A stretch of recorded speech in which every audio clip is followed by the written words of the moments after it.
Voilà. Alors bonjour. Donc, Bonjour. on est dans notre étude du Tanya, on reprend après les Chagim. Alors, on avait la dernière fois, on essaie de se replonger un petit peu dans le sujet. Donc, les derniers cours, donc on avait commencé à voir la structure générale de l'âme. C'était donc le chapitre 3. Après avoir vu au chapitre 1 le fait que la théorie des deux âmes, en réalité, hein, chez l'Admor Azaken, il s'appuyait sur la Kabbalah. Puis ensuite, dans le chapitre 2, donc il nous montrait la provenance de l'âme divine, sa constitution. Et puis au chapitre 3, il nous explique finalement, enfin, non, au chapitre 2, il ne parle pas de sa constitution encore. D'accord, au chapitre 2, c'est simplement son origine, d'accord, pour comprendre de quelle matière, entre guillemets, l'âme est formée. On avait vu qu'elle provenait, elle s'enracinait, donc elle était insufflée par Dieu lui-même. Et au chapitre 3, donc on a commencé à expliquer la structure de cette âme, de quoi elle est composée. Bon. Alors pour vraiment rappeler très très brièvement, on a vu dans le chapitre 2 que l'âme, elle venait dans le corps. Or, lorsque l'âme vient dans le corps, il y a une déperdition de son origine. Comme on peut le ressentir chacun, on n'est plus conscient, on n'est plus conscient de notre origine. C'est pour ça que notre origine pose question. Parce que si on était conscient de l'origine, on n'aurait pas de question sur notre origine. Or, parallèlement à ce questionnement, on est doté aussi entre guillemets, de récepteurs. On est doté de ce qu'on appelle des kochot, des forces d'âme, qui nous permettent de retrouver, dans une certaine mesure, cette origine. Et la première de ces forces, qui est décrite ici, simplement au niveau de notre conscience, parce qu'il y a les forces aussi qui sont au-delà de notre conscience, c'est celle de la chorma. Donc la chorma, c'est cette capacité que nous avons à,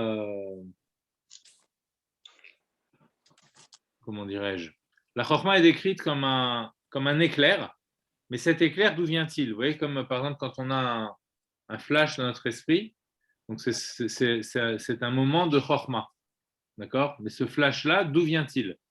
Donc c'est une illumination de notre origine, un petit peu comme on a vu dans la paracha de Bereshit. Au tout début, la Torah nous dit Vayomer Elohim yehi or. Dieu dit, et Dieu dit qu'il y ait la lumière. Donc, sous-entendu qu'on était dans l'obscurité, mais cette lumière, c'est la lumière de quoi? Ben, c'est la lumière sur l'origine des choses. C'est comme une révélation? Exactement. Comme une révélation, quelque chose qui nous apparaît. Pour ça, je dis que les forces d'âme, ce sont des aptitudes à retrouver notre chemin, à retrouver à retrouver de là d'où nous venons en fait. Nos origines, quoi. Exactement. C'est-à-dire que l'origine fondamentale, c'est avant la création. Or, d'une fois que nous sommes plongés dans la création, on perd la trace de ce qu'il y avait avant la création. Et la fidélité, la émouna, si vous voulez, du judaïsme, c'est de ne pas trahir ce que le monde est avant qu'il ne soit. Vous comprenez? Surtout, c'est des choses qu'on retrouve.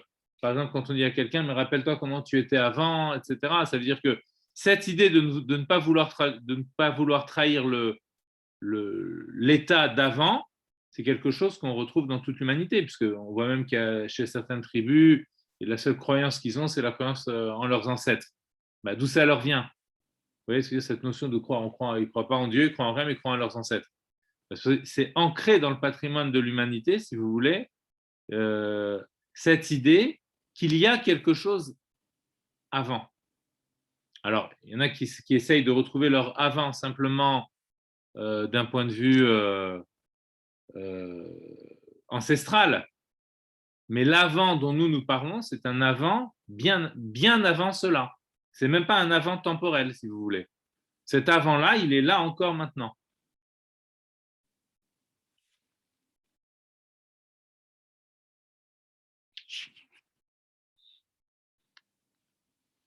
Bon.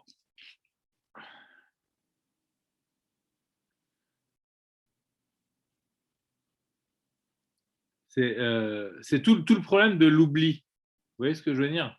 Quand on dit qu'il faut se souvenir, c'est se souvenir de quoi? On raconte qu'un jour, le Baal Shem Tov, il était avec un de ses élèves et ils sont arrivés, je crois que c'était au Caire, ils voulaient aller en Israël, puis ensuite, finalement, ils n'ont pas pu. Et ils se sont arrêtés là-bas au Caire. C'est une histoire très longue. Je ne me souviens pas de tous les détails, mais il y a quelque chose de très marquant, c'est qu'il a tout oublié. Il a oublié toute sa Torah. Et il y a une seule chose dont il se souvenait, avec son élève aussi, c'était pareil, il se souvenait du Aleph et du Bet. Ils se sont souvenus au départ que de la lettre Aleph, ensuite du Bet, et à partir de là, ils ont tout reconstitué. Mais qu'est-ce qu'elle signifie cette histoire? C'est-à-dire que le Aleph, ça représente, Aleph en hébreu, c'est aussi le Alouf. Alouf, ça veut dire le maître. Aloufo Shalom, le maître du monde. La dimension du maître du monde, donc il y a le monde, c'est la temporalité, c'est l'existence, et le maître du monde, c'est celui qui est en amont de la notion d'espace et de temps. Donc c'est ce qui est avant le avant. Et ça, c'est ancré en nous. C'est pour ça qu'il s'est souvenu juste du Aleph, et à partir de là, il a pu tout rebâtir. Bon, cette dimension de la mémoire, elle est fondamentale. Et en fait, quand la chorma apparaît, c'est cette mémoire qui nous revient. C'est ça qui est important de comprendre. Parce que c'est pas la chorma, on va expliquer tout le temps la chorma. Oui, c'est un flash qu'on a dans l'esprit.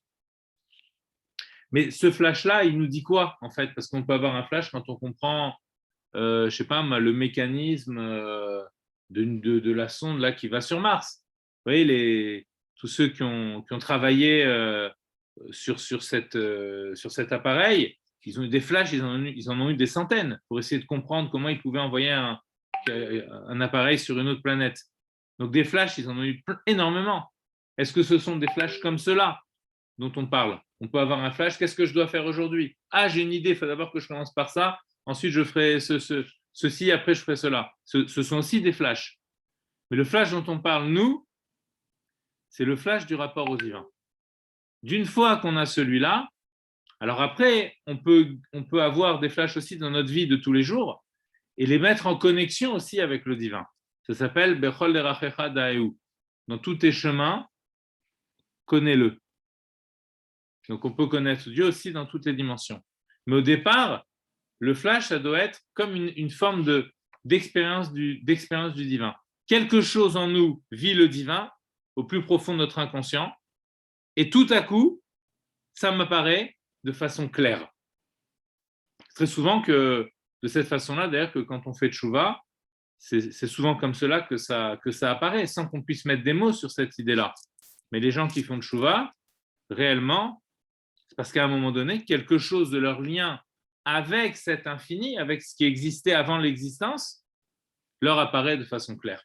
Et ils sentent qu'ils ont un devoir à l'égard de cette chose-là. Ce n'est pas neutre. La prise de conscience de notre relation avec le divin n'est pas neutre. Ce n'est pas une expérience comme les autres. Voilà, donc ce chapitre-là, le troisième chapitre, donc, nous a expliqué le cheminement de cette prise de conscience. Donc elle démarre par un flash, par un éclat lumineux dans l'esprit, qui peut être extrêmement éphémère. Hein. Le Morazakan parlait d'un koachma, c'est-à-dire d'une force, mais d'une force à partir d'un quoi, d'un qu'est-ce que c'est. Donc c'est une force à partir vraiment de quelque chose de quasiment indicible, invisible, indéterminé, un ma. Et cette force-là, il faut la garder. Vous voyez, cette révélation, comme vous avez dit, il faut la maintenir dans l'esprit. Et donc, il faut essayer de la développer. Et ensuite, elle va poursuivre son chemin, elle va parvenir à se manifester sous la forme sous une autre forme, qui est la forme des affects. Et donc, de la sorte, elle parcourt toutes les forces d'âme. Vous voyez, donc, au fur et à mesure, il nous fait découvrir les forces en nous montrant comment cette lumière, si vous voulez, parcourt l'âme. Il nous fait découvrir, au passage, les différentes forces d'âme. Donc, deux grandes forces, les forces intellectuelles et les forces sentimentales, mais qui sont là toujours, il faut garder cela présent à l'esprit, qui sont là toujours pour réceptionner cette lumière d'avant l'existence, qui vient dans l'existence. Et puis, le dernier point donc, dans ce chapitre-là, c'était le da'at. Alors, rapidement, le da'at, on avait dit que c'était une force da'at, ça veut dire, littéralement, on traduit da'at par la connaissance ou la conscience. Ici, c'est la force d'attachement. La conscience ne va pas sans attachement, puisque cette lumière qui nous vient, rappelez-vous, hein, le schéma, la scène, elle est très claire. J'ai l'âme dans un corps qui est dans une situation d'oubli total. Donc, un flash peut lui venir parce que elle l'a en elle, hein, même si elle naît dans l'oubli, mais elle n'est pas dans la dissociation, elle n'est que dans l'oubli. D'accord ? C'est cet oubli qui nous fait penser à une dissociation. On a l'impression d'être dissocié du divin parce qu'on est dans l'oubli. Et donc, la difficulté, c'est d'une fois que le flash est apparu, de le maintenir en nous. Alors, on a la deuxième force qui est la force de Bina, qui permet, on a dit que c'est une force matricielle, d'accord, donc qui permet à ce flash-là de s'ensemencer, donc de croître finalement. Et ensuite, on arrive au niveau des sentiments. Mais le Morazakan nous dit que si nous voulons que les sentiments, les affects que l'on va ressentir à l'égard de ce qu'on appelle Dieu, donc rappelez-vous, hein, ce qui est avant toute création, ce qui est purement indéterminé, si on veut garder un sentiment qui est une certaine consistance, alors il faut faire intervenir autre chose parce que à chaque instant, cette conscience du divin peut nous quitter sur le plan intellectuel comme sur le plan des affects.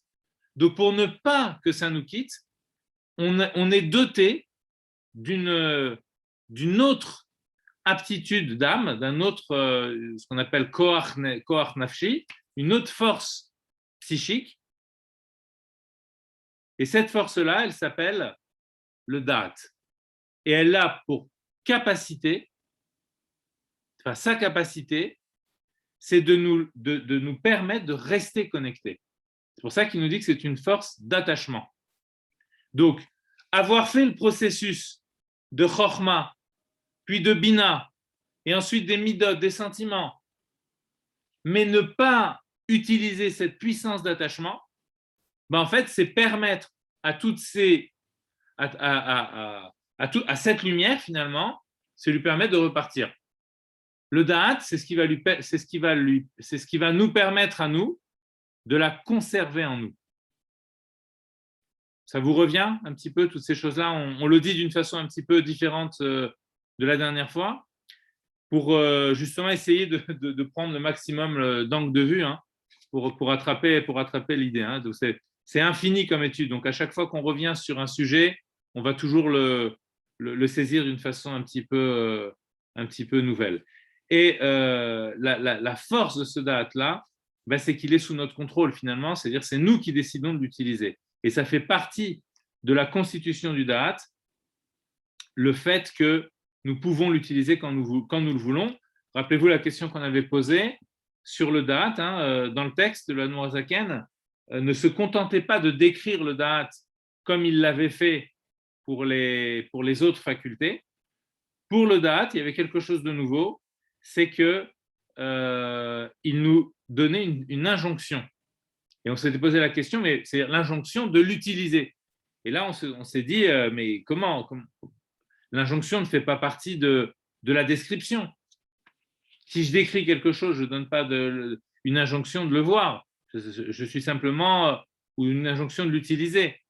Vous voyez, l'injonction semble ici vraiment non à propos. Mais en fait, l'idée, c'est de continuer sur la notion de description. C'est-à-dire de se dire l'injonction fait partie de la description. L'injonction fait partie de la composante du da'at. Pour le dire différemment, s'attacher, donc s'attacher à la liberté, ici, ce n'est pas l'aliénation, c'est au contraire, c'est la désaliénation. S'attacher, c'est vouloir s'attacher. C'est-à-dire que vouloir s'attacher fait partie du mécanisme de l'attachement. Et ça, c'est traduit par l'injonction. L'injonction, comme il nous dit, Veitka marchavato. Et yitka, ça veut dire, littéralement, c'est tokea, comme on dit litkoa beshofar, c'est sonner dans le chauffard, mais litkoa, c'est comme on enfonce un clou. Vous voyez ce que je veux dire? C'est on enfoncera notre pensée, on plongera notre pensée. C'est l'élément moral de l'attachement. Vouloir s'attacher, c'est l'élément moral de l'attachement. C'est la morale, oui, c'est un constituant de l'attachement. Oui, parce que j'ai des références juridiques, donc s'attacher, c'est vouloir s'attacher. Il y a 3 éléments. Le moral. Pourquoi vous parlez du moral? Pourquoi vous parlez du moral, de la morale, du moral? Je n'ai pas très bien saisi. Non, l'élément moral de l'attachement, puisque c'est vouloir s'attacher, c'est la volonté de s'attacher, et c'est un élément de l'attachement. Pourquoi vous parlez d'élément moral? Oui, voilà, c'est une déformation professionnelle. D'accord, c'est partie de votre vocabulaire. D'accord, donc là, je n'ai pas le paramètre. Intéressant, si vous voulez l'expliquer, allez-y. Ça veut dire quoi, l'élément moral dans votre… Pour qu'il y ait la constitution d'une infraction, il faut un élément moral, un élément légal, donc l'article de loi qui condamne cette infraction, et l'élément matériel, le fait de faire cette infraction. Donc, quand on dit c'est vouloir s'attacher, pour moi, ça correspond à l'élément moral, comme dans une infraction, l'élément, la volonté de vouloir faire l'action. Vous voyez? C'est tout, c'est une pensée. Je ne veux pas vous perturber dans votre… Oui. Voilà. J'entends. Dans ce sens-là, éventuellement, mais… En fait, c'est une pensée juridique, on va dire. C'est ça. Oui, une pensée juridique, mais si vous voulez… bon, quand on dit morale, si vous voulez, ça sous-entend, alors je ne sais pas si en juridiction c'est aussi de cette façon-là, mais dans la juridiction, il y a une notion de culpabilité derrière. Vous voyez? Ben oui, il y a aussi, si je ne le fais pas, je suis coupable. Ici, je veux dire. Non, s'il manque un de ces 3 éléments, on n'est pas coupable. C'est ça qui est fort. Voilà, s'il manque un de ces 3 éléments. Voilà. Élément moral, élément légal et élément d'action. Voilà, bon, c'était une parenthèse, excusez-moi. Bon. Alors ok, faudrait y réfléchir pour si on veut établir un parallèle. Voilà, en tout cas, ce que je voulais dire ici, c'est que cette dimension de Veitka Marchavato, il devra enfoncer, mettre sa pensée dans la grandeur de Dieu, dans la méditation donc sur la grandeur de Dieu, ça fait partie de la nature même du da'at. D'accord. Donc, ne pas s'efforcer de plonger sa pensée, si vous voulez. Qu'est-ce que ça voudrait dire si on le dit de façon inversée? Ça voudrait dire qu'on n'utilise pas véritablement cette aptitude qui est celle du da'at. D'accord. Voilà. Et donc, ça voudrait dire aussi, et ça c'est très intéressant, ça voudrait dire aussi, puisque c'est ce qu'il dit à la fin, que ce qu'on aurait eu comme ressenti, ce ne serait que des dimyonot shav, c'est-à-dire des produits de notre imagination qui sont absolument vains. Donc là, on apprend quelque chose de nouveau aussi sur le da'at, c'est que l'utilisation du da'at, c'est-à-dire donc de non seulement d'être conscient de la chose, mais de vouloir mettre sa conscience de façon permanente, nous permet d'accéder à autre chose que l'imagination, c'est-à-dire à appréhender le divin dans sa réalité. Donc ça donne une vision du divin complètement différente, si vous voulez. Et quelque part, du monde aussi. Puisque le but du divin, ce qu'on a vu là, dans ce chapitre, c'est comment le divin s'achemine et se propage tout au long de notre, tout du long de notre nefesh, si vous voulez. Et notre nefesh, c'est notre monde intérieur. Le chapitre d'après nous montrera comment ça se propage aussi au travers des mitzvot dans le monde extérieur. Mais la condition pour que cette propagation soit réelle, c'est le da'at. Donc ça veut dire que notre vision du monde, elle dépend de la vision que l'on a du divin.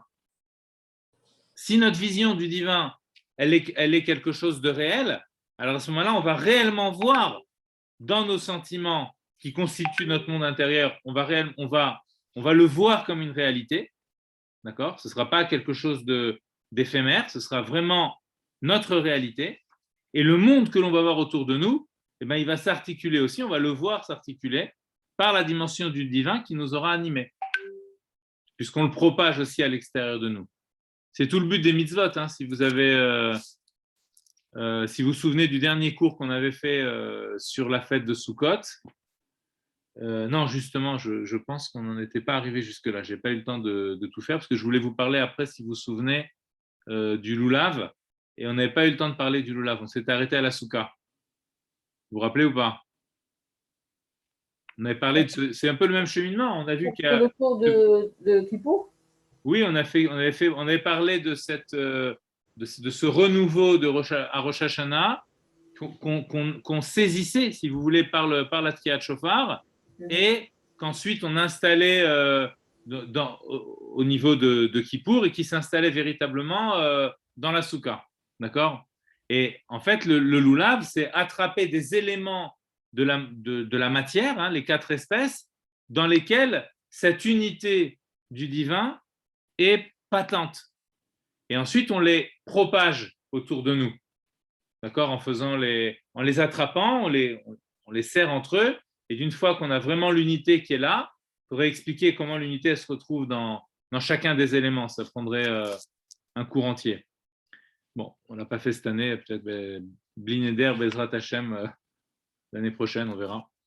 Mais voilà, en tout cas, ensuite, une fois qu'on a attrapé ces éléments de réalité et qu'on les a serrés contre notre cœur, alors ensuite on unit l'unité qui est dans notre cœur avec l'unité des éléments qui sont dans le monde extérieur et on les propage, d'accord? On les balance comme ça de droite, de gauche, en haut, en bas, etc., c'est-à-dire dans toutes les dimensions de l'espace.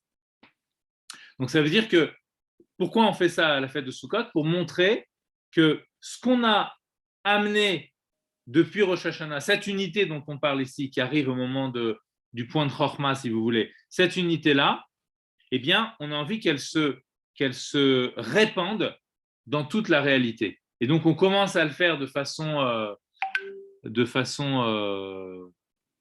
symbolique, si vous voulez, au sens où on le saisit dans une forme de réalité, d'accord, mais qui n'est pas encore la réalité des autres mois de l'année, d'accord. C'est une réalité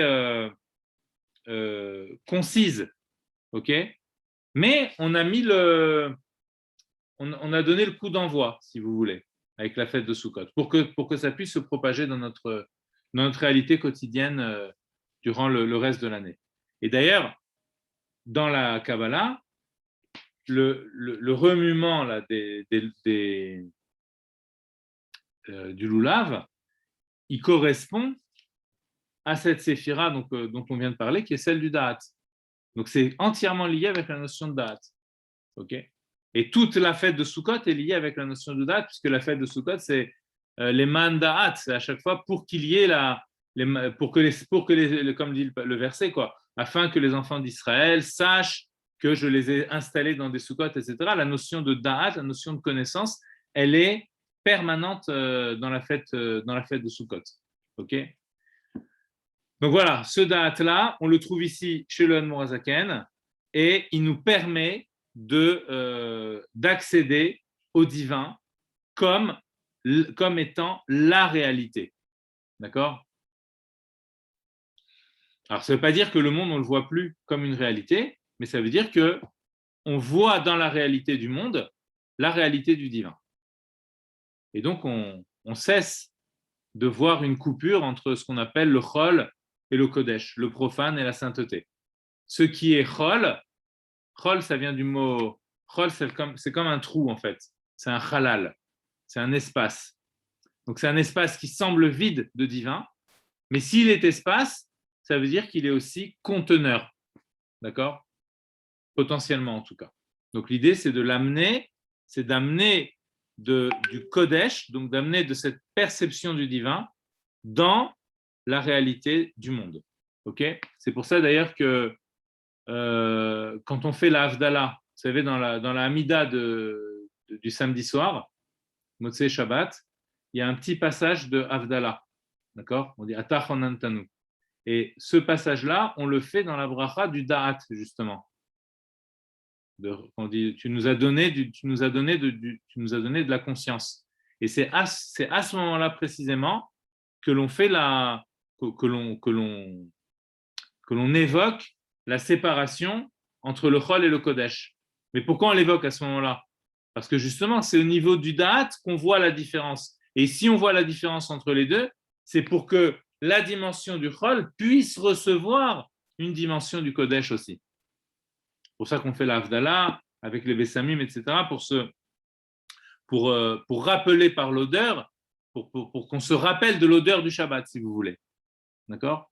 Tous les rites, en réalité, ils sont calculés, j'allais dire, autour de cette idée-là, de ramener. Il y a un passage que l'on fait juste après l'Amida, c'est Vinoam Hashem, au moment où on s'est séparé du Shabbat. Alors, on dit un passage que le Noam Hashem, ça veut dire que le bonheur d'être, je dirais comme ça, que le bonheur d'être proche de Dieu nous accompagne. Donc, c'est-à-dire que c'est vrai qu'on a laissé le Shabbat en tant que tel, mais l'émanation du Shabbat, on veut qu'elle nous accompagne durant toute la semaine. Vous voyez l'idée? Dans d'autres termes, ça c'est pour l'illustrer par rapport à la semaine, mais ça dit exactement la même chose que ce qu'on dit ici dans cette fin de chapitre. C'est-à-dire que le Da'at, c'est ce qui permet à la dimension de la sainteté de nous accompagner durant toute l'existence. Et pour ça, il faut le vouloir. Voilà. Bon, c'est un exercice, attention. Hein, c'est pas, là, on le dit, mais après, c'est quelque chose. Voilà, c'est quelque chose qui vient avec l'exercice. Et évidemment, il y a toujours des hauts et des bas. Et des fois, on se ressaisit et des fois on se laisse aller. Et voilà, tout le but c'est d'arriver à ça. Vous voyez, si on finit le cours et on se dit chacun, ben, on ne l'a pas, ok, ouais, c'est vrai, on ne l'a pas forcément tout le temps. Donc, ça veut dire que notre date n'est pas… La bonne nouvelle, c'est qu'on a encore du potentiel. D'accord? Donc, c'est… Voilà, il ne faut pas non plus trop culpabiliser, j'allais dire, en constatant qu'on n'est pas tout à fait comme le livre nous indique. Vous voyez? C'est pour ça que le livre ne s'est pas arrêté là. Donc, ça veut dire qu'il y a encore beaucoup de travail. Et je dirais même c'est le travail d'une vie. On avait dit au début des Shurim, hein, je reprends cette idée-là, mais elle est importante. Ça veut dire que au tout début des cours, je ne sais pas si je l'avais fait avec vous, c'est dans l'introduction, sur Internet, vous pouvez voir, il y a beaucoup de cours sur l'introduction qui est très, très importante. Et le but du Tanya, c'est de devenir cet homme-là, ce Benoni. Mais en fait, pour le devenir, il faut avant tout le dessiner dans notre esprit. Et ça évite les problèmes de culpabilisation. Justement, parce que la culpabilisation, elle vient souvent quand on a un modèle et on se rend compte qu'en fait, on n'est pas du tout comme le modèle. Donc, on se dit, ah, mais moi, je ne suis pas comme ça, je n'ai pas fait comme ça, mon date n'est pas tout à fait comme ça, etc., etc. Donc, on peut se dire, on arrive à ressentir des choses qui sont des sentiments un petit peu négatifs. Mais ce n'est pas dans cette voie que l'Admor HaZaken veut nous amener. Ce qu'il veut faire de nous, en réalité, on ne va pas faire de nous, ce qu'il veut que nous fassions, il ne nous manipule pas. En tout cas, ce qu'il nous invite à faire, c'est à chaque fois à dessiner dans notre esprit, à se servir de cette force justement de l'imagination, mais d'une façon bonne, que ce ne soit pas un imaginaire, que ce soit une réalité. Donc il veut nous dire, voilà, par ta faculté de dessiner les choses dans ton esprit, d'accord, de façonner les choses dans ton esprit, de te représenter, par ta faculté de représentation, tu vas te représenter de mieux en mieux ce profil du Benoni. Comme ici, on se représente de mieux en mieux ce qu'est la Chorma, ce qu'est la Bina, et là, comme on a fait, ce qu'est le Da'at. Alors, le Da'at, je suis en décalage par rapport au vrai Da'at, mais par le fait que je me représente ce qu'est véritablement le Da'at, c'est-à-dire une faculté de conscience qui est animée par une volonté qui fait partie intégrante de cette conscience, alors, en me la représentant, je la suscite, je la ressuscite, je la fais vivre en moi, cette faculté. Et mieux je vais me la représenter, cette faculté du Da'at, et mieux elle sera active en moi. Vous voyez? On dit souvent que la connaissance de la maladie, c'est déjà la moitié de la guérison. Mais ici, ce proverbe-là, on pourrait l'augmenter. La connaissance, c'est déjà la guérison. Vous voyez, parce que plus je connais ce qu'est ma faculté de connaissance, et plus je me reconnecte. Plus je sais que dans le Da'at, il y a cette notion de volonté, et plus forcément, eh bien, je vais réveiller la volonté qui était en sommeil dans ma connaissance, dans ma faculté de concentration, par exemple. Vous voyez? Mieux je vais la connaître, et mieux je vais éveiller ce qui se cache en dessous.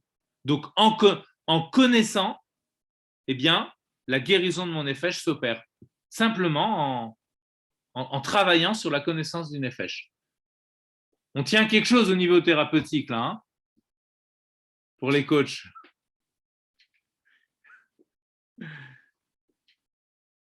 Bon. Alors, et plus ça donne envie de connaître aussi. Plus on connaît, plus ça donne envie de connaître. Ça réveille tout ça. Je voudrais donner vos cours à l'Institut Gustave Roussy, hein, ça serait super. Bon, vous m'en parlerez hein, si vous voulez. Je ne sais pas comment on fait pour donner des cours là-bas, mais bon. C'est quoi l'Institut Gustave Roussy? Le plus grand institut qui s'occupe des cancers en France. Oh là là. Que vous n'en ayez jamais besoin. Amen. Amen, amen, amen. Pour nous tous.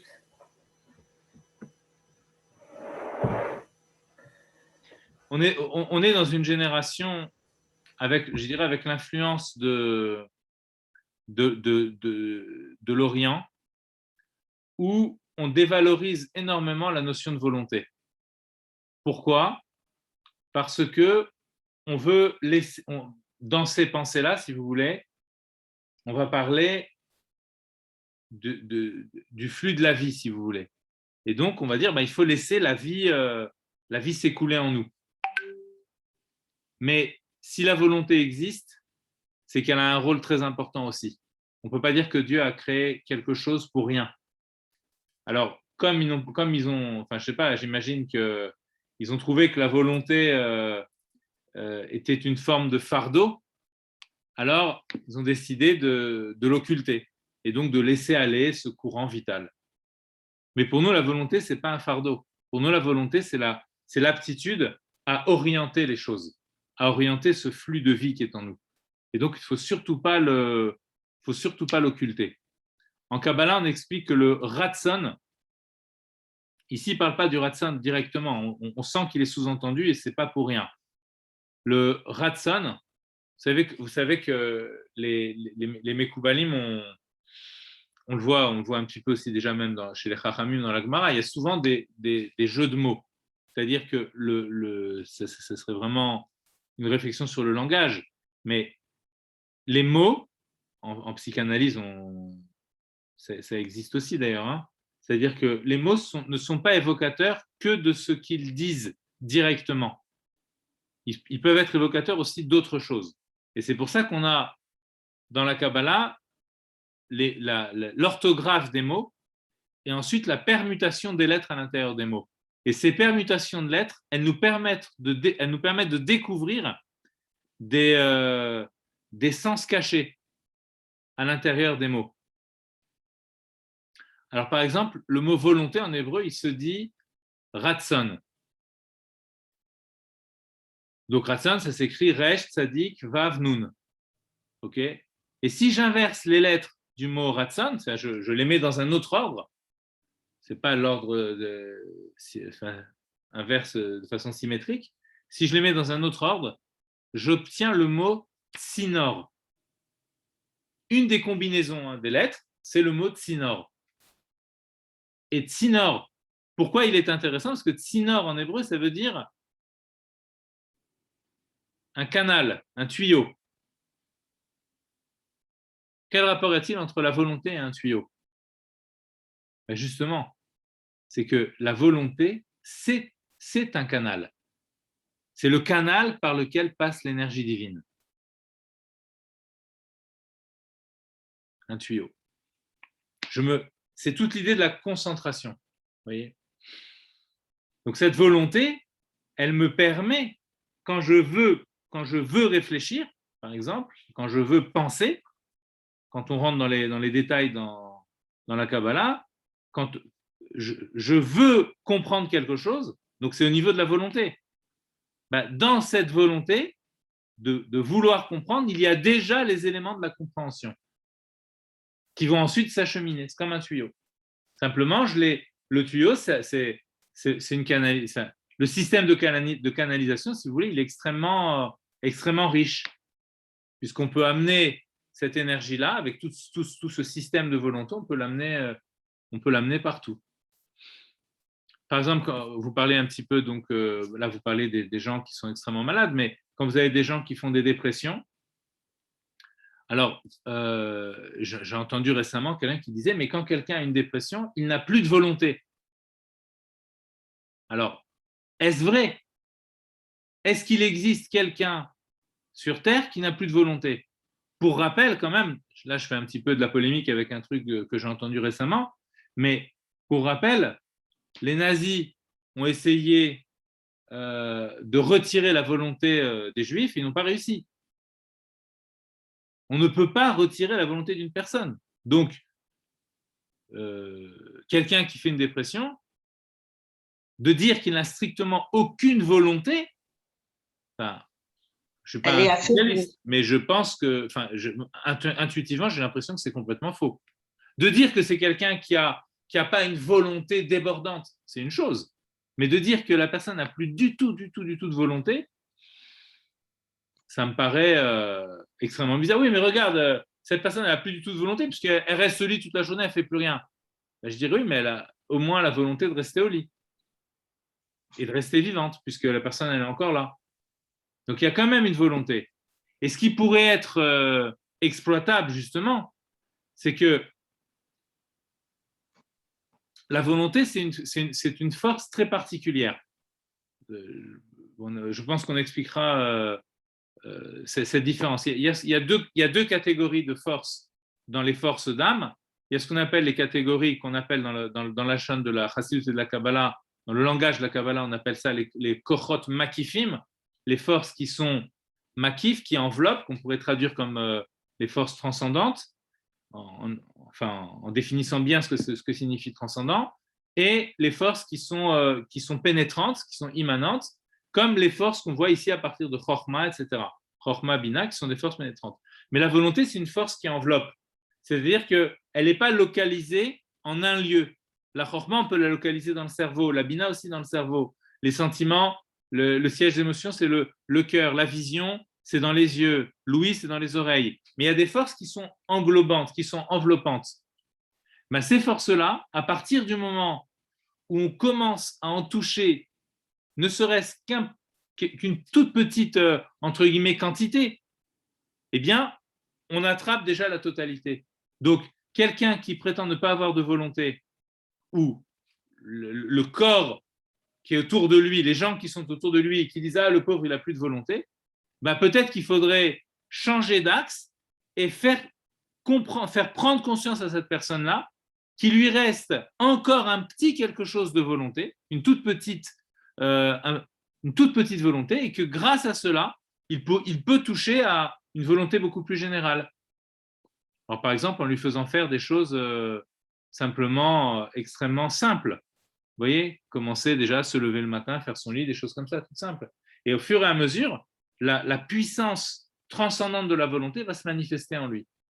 Parce qu'il aura commencé à attraper un petit élément. Or, comme dans la nature de la volonté, puisqu'elle est transcendante, ça veut dire qu'elle a une force énorme.